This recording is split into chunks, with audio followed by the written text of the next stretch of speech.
So all of a sudden, Kirby Smart is the most hated man in college football. All of a sudden, Kirby Smart is the villain in college football. And you know what?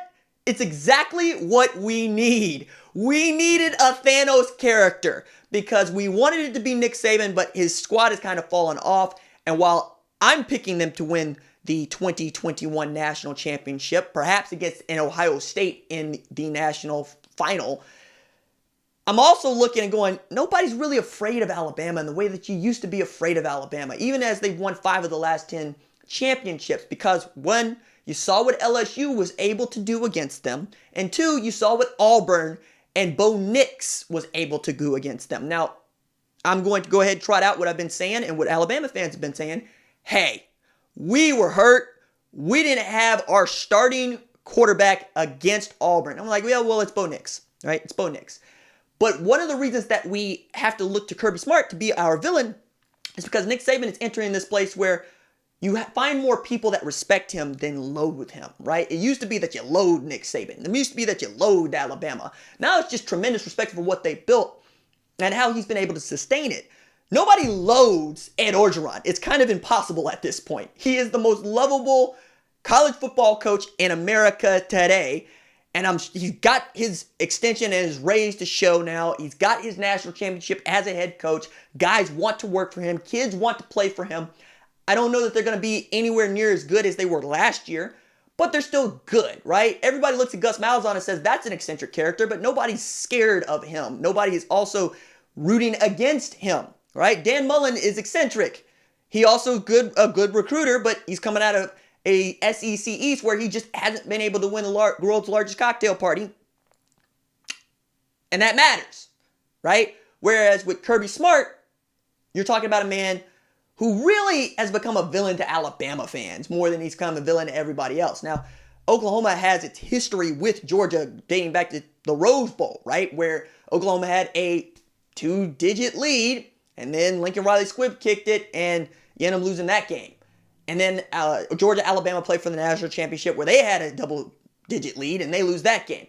But the reason that we have such animosity, I think, and the reason why we look at Kirby Smart like a villain is because we know that he's been recruiting sideways, both with assistants and with recruits, dating back to the day that he got the job at Georgia. So in the winter of 2015, Kirby Smart is wearing 2 hats. He's defensive coordinator at Alabama, and he is the head coach for the Georgia Bulldogs.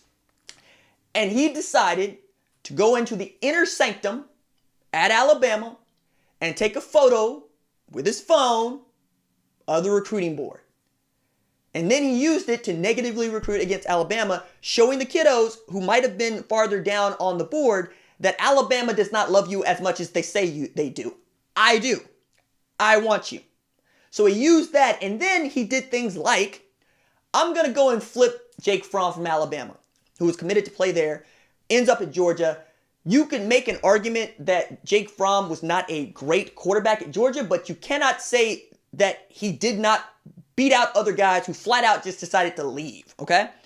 Jake Fromme beat out Jacob Eason, kept at bay Justin Fields. That's what you need to know right now. That's what you need to know about Jake Fromme.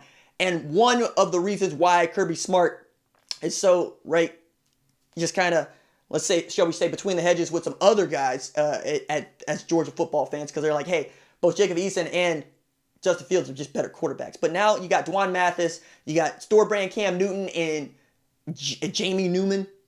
You have Carson Beck. You're probably going to end up with Brock Vandegrift signed before it's all said and done.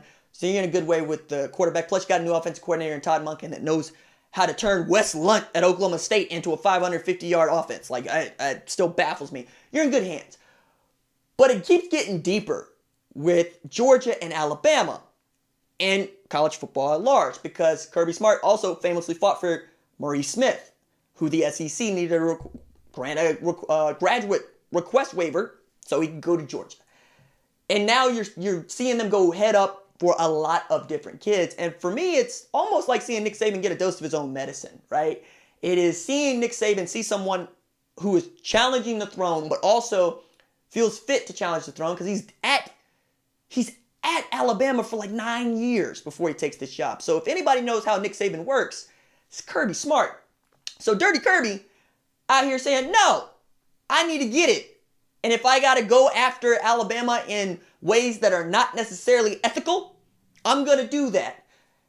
Now, whether or not that ends up being the case, we know that most college football coaches who were assistants for Saban have not fared well against him. But now we're in the deepest SEC we've ever seen for coaches. And we've seen what most people have done in the SEC is just try to hire someone who has worked for Nick Saban to try to knock off Nick Saban. And the guy who ends up knocking him off in a very real way, winning a national championship, is the one guy that we can look at that we did not expect to, one, have the job, and two, hasn't worked for Nick Saban in that way, and that's Ed Orgeron. Right? Everybody else, Lane Kiffin, offensive coordinator at Alabama. Jeremy Pruitt, defensive coordinator at Alabama. Kirby Smart, defensive coordinator at Alabama. You know, we keep going down the list, and we can see guys that have connections to this man. Like, you can play this 6 degrees of separation. Jimbo Fisher, coordinator for Nick Saban at LSU. So I'm fascinated by the idea that SEC folks continue to try to hire his assistants, and that Kirby Smart is the guy who does not care how Nick Saban feels about it. Okay, he's going to go to Scott Cochran, who has been working at Alabama forever, dating back to when Smart was brought on staff with them when they took over Alabama in 2007. And he offered him a raise and a promotion. Said, you're no longer going to be the strength coach, you're going to be the special teams coordinator. Now, there are folks who are close to Alabama who would tell you that this is not a bad thing for Alabama, that Cochran needed to go, he passed his time, and he was doing some things that are no longer in keeping with modernizing how you build college football players. That said, being special teams coach in Georgia, they probably wouldn't have wanted that either. I don't know that you wanted to give that man an on-the-field position at Alabama, but if anybody could be able to do it and make it work, it would be Nick Saban. And now we're going to get back into this situation that I absolutely love, which is watching Georgia probably come out of the SEC East and probably have something to say about playing against Alabama in the SEC championship. But for the time being, in a sport where we don't really have a Thanos character, we don't have a villain, and you need a villain for every story to be worthwhile, for every story to be worth telling, we now have one. I'm very excited about that. I'm ecstatic about that, and I'm rooting for Kirby Smart to continue to tear stuff up.